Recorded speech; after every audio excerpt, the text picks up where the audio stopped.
이 질문을 던지고 계시는 줄로 믿습니다. 사랑하는 여러분, 주님의 질문 앞에 어떻게 대답하실래요? 예, 제가 주님을 사랑합니다. 제가 주님을 사랑합니다. 여러분, 이렇게 대답할 수 있기를 간절히 바랍니다. 그러기 위해서는 길이 있는데 그 길이 뭐냐? 기도의 길 이외에는 그 대답할 수 있는 길이 없다라고 하는 거죠. 왜 그렇습니까? 우리가 기도할 때 주님을 만날 수 있습니다. 기도하지 않고서는 주님을 만날 수가 없습니다. 깊은 기도는 바로 생명의 원천이신 주님을 만나는 길입니다. 그럴 때 우리는 우리 인생의 뿌리를 주님께 아주 깊이 내릴 수 있게 되는 것이고, 그럴 때 우리는 주님을 향하여 주님, 제가 주님을 사랑합니다, 이렇게 고백할 수 있는 줄로 믿습니다. 사랑하는 여러분, 여러분들의 그 깊은 기도를 통해 가지고 주님 사랑하는 이 믿음에 이르를 수 있기를 주님의 이름으로 축복합니다. 두 번째 유혹이 있습니다. 그 두 번째 유혹은 유명하고 멋있게 보이라 하는 그런 그 유혹입니다. 예? 여러분, 다른 사람들이 나를 멋지게 보아주면 좋겠지요. 예? 내 이름이 유명해지면 좋겠지요. 누구나 다 그런 그 마음을 갖고 있습니다. 어떤 분은 그런 이야기를 해요. 현대교회의 그런 그 큰 문제가 뭐냐? 교회 안에 소영웅주의가 판을 친다는 것이다. 여러분, 소영웅주의가 판을 치게 되면은요, 그 안에 예수님이 계실 자리가 없어요. 예? 소영웅주의가 뭐예요? 나를 드러내는 것, 나를 돋보이게 하는 것, 이기적인 이와 같은 모습 아니겠습니까? 여러분, 마귀가 예수님께 유혹할 때 예수님을 어디로 이끌고 갔습니까? 성전 꼭대기로 이끌고 갔어요. 그리고는 예수님에게 이렇게 이야기를 해요. 여기에서 뛰어내려라. 그러면 하나님이 천사를 보내가지고 발이 땅에 닿지 않게 할 것 아니냐? 그러면 그대 이름이 얼마나 세상에 유명해지겠느냐? 이런 이야기예요. 여러분, 이런 유혹을 받았을 때에 예수님이 마귀에게 단호하게 대답을 하시지요. 주 너의 하나님을 시험하지 말라. 예? 너의 하나님을 시험하지 말래요. 나를 드러내고 나를 돋보이게 하려고 하는 이기적인 삶의 모습, 그 삶의 방식이 뭐냐? 그게 바로 하나님을 시험하는 거래요. 예? 여러분, 우리가 얼마나 많이 하나님을 시험해요? 여러분, 이와 같은 이기적인 모습, 소영웅주의를 극복하는 길이 뭐겠습니까? 그 길이 어디에 있을까요? 공동체를 제대로 맛보는 겁니다. 예? 공동체를 제대로 경험을 하는 것입니다. 그래서 서로 공동체 안에서 서로 위하고 서로 격려하고 위로하고 그리고 힘을 주는 상호 보완적인 존재라고 하는 것을 분명하게 경험할 때 이 소영웅주의, 이기주의를 이겨낼 수가 있게 되는 거지요. 저는 엊그제 감신대에 갔다가 선배 목사님 한 분을 만났어요. 제가 신학교 졸업을 하고 한 번도 만나지 못했던 이와 같은 분인데 무려 40여 년 만에 만난 거예요. 엄청 저도 오래됐더라고요. 졸업을 하고 막 이런지. 근데 이분은 저보다 2년 선배이신데 기숙사에서 생활을 같이 했어요. 그런데 이분이 이제 40여 년 만에 나를 대하는데 그 40년 세월을 훌쩍 뛰어넘어 가지고 20대 초반의 그 풋풋하고 그 친밀하고 그 순수했던 모습 그대로 저를 대하는 거예요. 전 그게 너무 좋았어요. 예? 너무너무 좋았어요.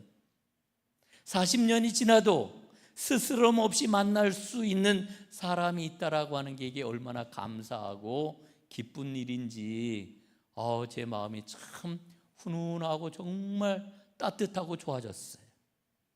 여러분, 우리 모두에게는 누군가가 필요해요. 다 누군가 필요해요. 금요 기도회 때도 제가 말씀을 드렸습니다마는 우리는 하나님 믿잖아요.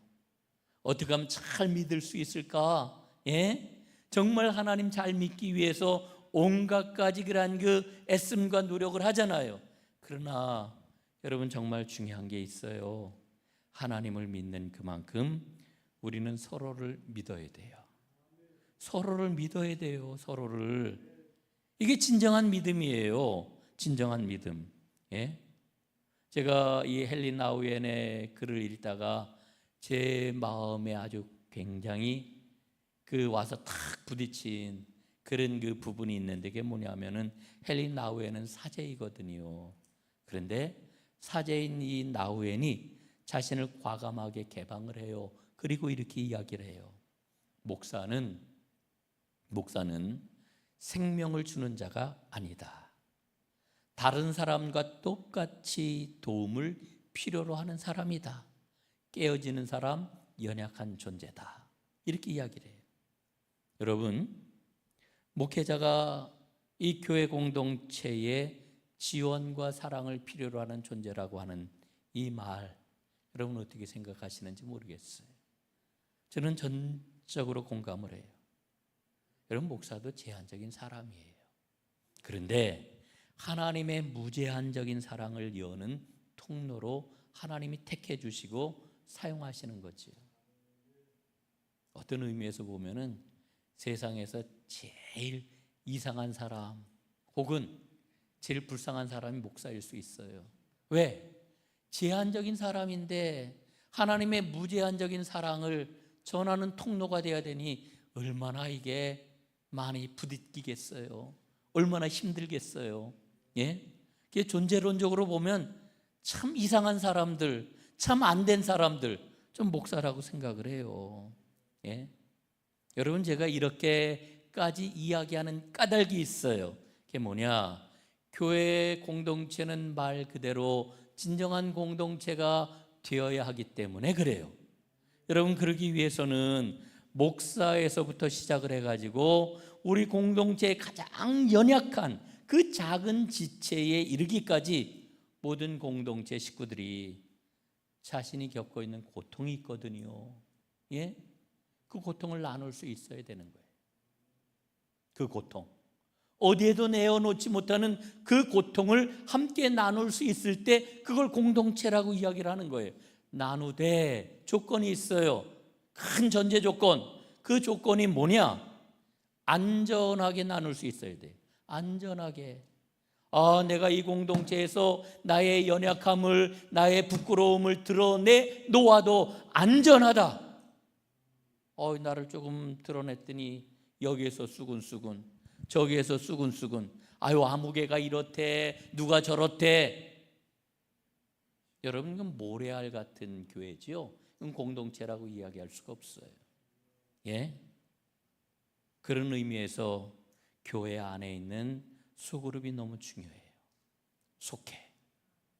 작은 모임 너무너무 중요해요.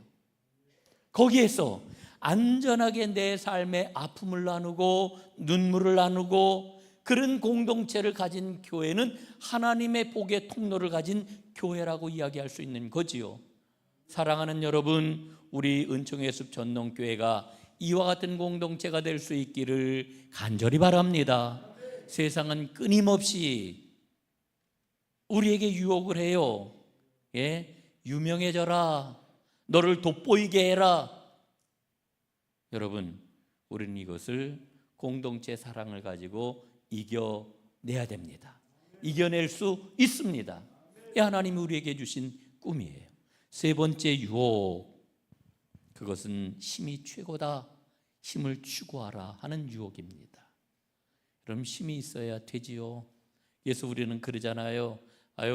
연세 드실수록, 나이 많을수록 힘이 없는 거 드러내지 말아요. 이렇게 얘기를 해요. 힘이 있다고 얘기를 하거라고 자꾸 그래요. 세상 가르침이 그렇지요. 힘이 최고입니다. 예? 힘이 있어야 된다라고 하는 것은 세상 법칙 가운데 으뜸 가는 법칙입니다. 그러니 우리가 신앙생활을 하면서 제일 어렵게 여겨지는 게 있어요. 그게 뭐냐 하면은 힘을 어떻게 바라봐야 될까? 그리고 그 힘을 어떻게 사용해야 될까? 예? 여러분, 우리 인생길에서 가장 쉬운 길이 있는데 그게 뭘까요? 힘을 쓰는 거예요. 힘을 쓰는 거. 우리 인생길에서 가장 어려운 게 있는데 그게 뭘까요? 사랑으로 문제를 풀어가는 거예요. 여러분, 힘을 쓰는 게 쉽고요, 사랑으로 문제를 대하는 게 어려운 거예요. 주님은 우리에게 자꾸만 어려운 거를 얘기를 하셔. 너희들 힘쓸 게 아니라 사랑으로 대하라, 이렇게 말씀하시는 거죠.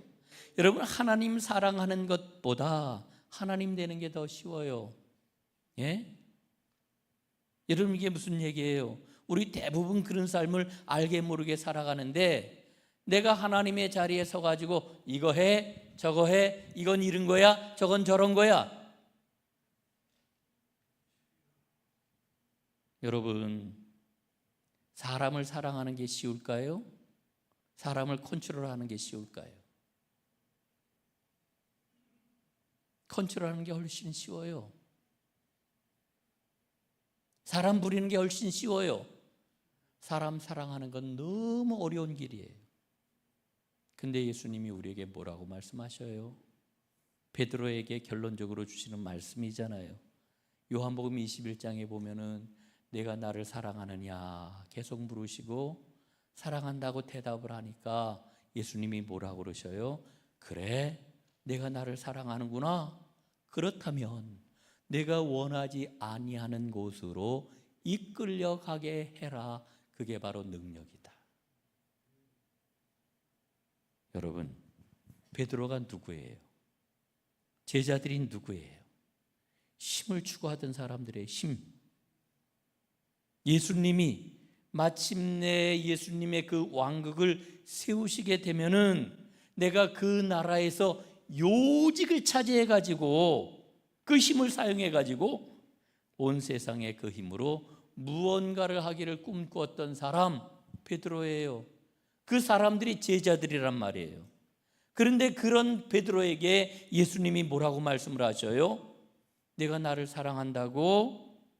그렇다면 앞으로 내 삶에는 내가 원하지 아니하는 곳으로 이끌려가는 일이 생길 것이다. 그리고 그렇게 이끌려가는 것, 기꺼이 이끌려가는 것이야말로 진정한 능력이다. 이렇게 말씀해 주시는 거예요. 여러분 어떠세요? 예수님의 이 말씀에 아멘이십니까? 예, 고맙습니다. 노멘이십니까? 여러분들 가운데 노멘인 분들도 있을 거예요. 아니, 그게 말이 됩니까? 말이 됩니까? 내가 원하지 아니하는 곳으로 이끌려가는 게 그게 어떻게 능력입니까? 나는 노멘입니다. 이런 분 계시리라고 저는 생각을 해요. 아니면은 중간쯤 아멘인 분도 있을 거예요. 반쯤. 그 말씀이 맞는 것 같기는 한데 글쎄요 저는 잘 모르겠습니다. 절반쯤 아멘입니다. 아멘 안 할 수는 없고. 예? 여러분, 나는 지금 어디쯤 있을까요? 헨리 나우엔이요, 예? 이렇게 이야기를 해요. 자기의 삶을 돌아보면서 뭐라고 이야기를 하느냐 하면은, 내가 예일 대학에서 가르치다가 남미 페루의 빈민들하고 함께 생활하도록 나를 인도하신 분은 누구인가? 하버드 대학에서 가르칠 때 나의 소명은 교수가 아닌 다른 곳에 있다는 것을 깨닫게 하시고 정신지체 장애인 공동체 라르시로 옮기도록 이끄신 힘은 어디에서 온 것일까? 이끌림을 받았다는 거예요. 그 이끌림 받은 삶을 돌아보면서 나를 이끄신 분이 누구일까? 그 힘이 어디에서 온 걸까? 그러면서 그는 분명히 고백을 하지요. 주님은 나에게 하나님 말씀의 이끌림을 받는 게 무엇인지 일깨워 주셨다. 인도하는 자리가 아니라 인도받는 자리에 서는 게 궁극적으로 주님의 이끌림을 받는 것이라고 일러 주셨다. 여러분, 엄청난 믿음이지요. 깊은 믿음입니다. 여러분, 모쪼록 바라기는 이 믿음이 헨리 나우엔 같이 뛰어난 사람에게나 가능한 거지, 여러분 그렇게 생각하시나요? 저는 여러분들에게 축복합니다. 이와 같은 믿음이 여러분에게도 임하기를 주님의 이름으로 축복합니다. 헬리나우에는 우리 삶에 감추어져 있는 은밀한 세 가지 유혹을 하나님의 말씀을 가지고 밝히 드러냈습니다. 밝히 드러냈어요. 우리 안에 감추어져 있는 유혹. 여러분, 우리에게는 그런 마음이 있는 것 같아요. 나 자신을 감출 수 있다. 우리 자신을 감출 수 있다. 이거는 어느 한 사람의 이야기가 아니고 우린 모두에게 그런 마음이 있어요. 여러분 보세요. 창세기 3장에 보면은 에덴 동산 이야기가 나오잖아요. 아담과 하와가 범죄해가지고 하나님의 낯을 피하게 되었어요. 예? 그때 어떻게 합니까? 어디에 숨었어요? 동산 나무 그늘 뒤로다 숨었대요. 그런데 어떻게 하고 숨었어요? 무화과 나무 잎새기를 따가지고 그걸 가지고 치마를 만들어서 앞을 가리고 숨었어요. 여러분,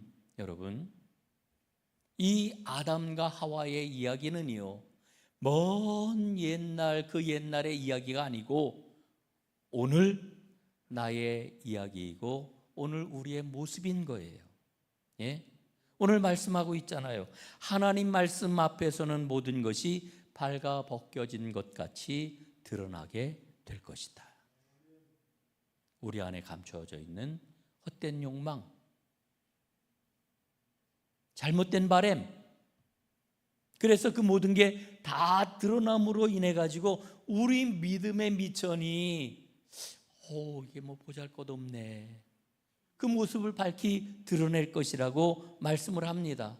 여러분, 그러나 그 말씀으로 인해서 나 자신이 드러난다 할지라도 여러분 그 볼품없는 모습 때문에 우리는 절망하지 않아요. 왜 그렇습니까? 오늘 말씀을 계속 읽어보니까 대제사장이신 예수님이 우리에게 있대요. 그 예수님이 계시기 때문에 우리는 절망하거나 낙심하지 않아요.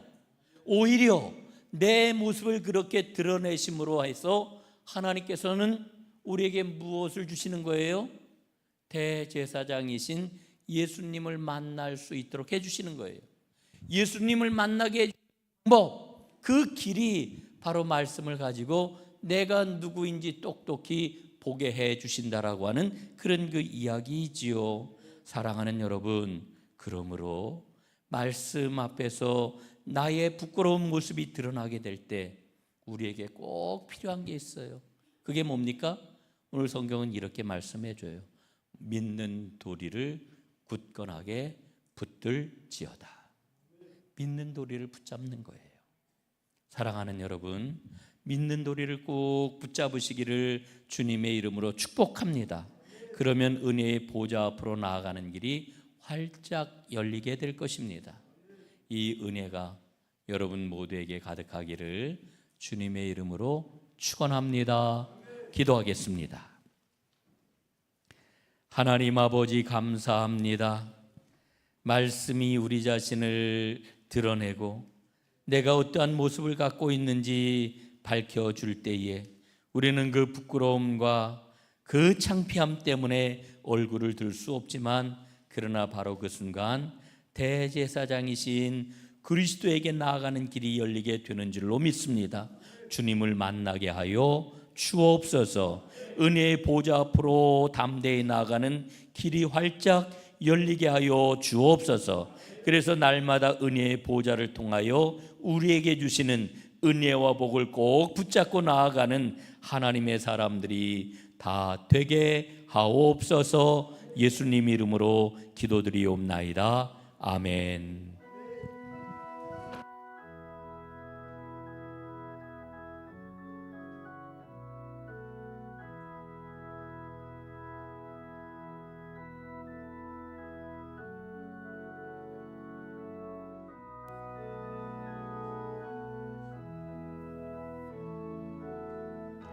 주는 평화 막힌 담을 모두 허셨네. 주는 평화 우리의 평화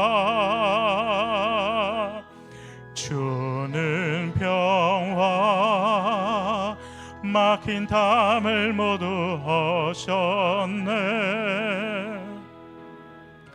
주는 평화, 우리의 평화, 염려다 맡기라. 주가 돌보시니. 주는 평화, 우리의 평화, 염려다 맡기라. 주가 돌보시니. 주는 평화, 우리의 평화.